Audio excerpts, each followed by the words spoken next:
भैया बाबू हमारे चैनल में आपका तहे दिल से स्वागत हो। ऐसे ही हमारे सबके बीच में एक वीडियो लेके आले। एक वीडियो ऐसा हो, मतलब ये खबर ऐसा हो कि आपका देख के मतलब सुन के तहार एकदम होश उड़ी जाए।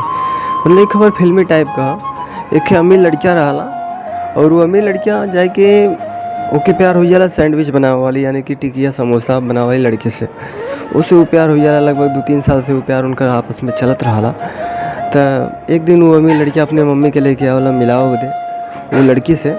तो वो लड़की से मिलाव बदे आवल तो वो लड़की के ओकर माई एक्सेप्ट ना करते।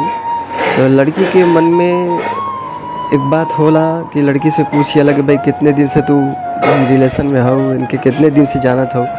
तो भाई ये बताओ वाली लड़की की 2 साल से हम जानते। भाई प्यार देखा हो ही जाला लोगन के बीच में। अब एक ही कहानी से ये साबित होला कि भाई कि देखा कि ऊंच नीच एमनी ना मायने रखत।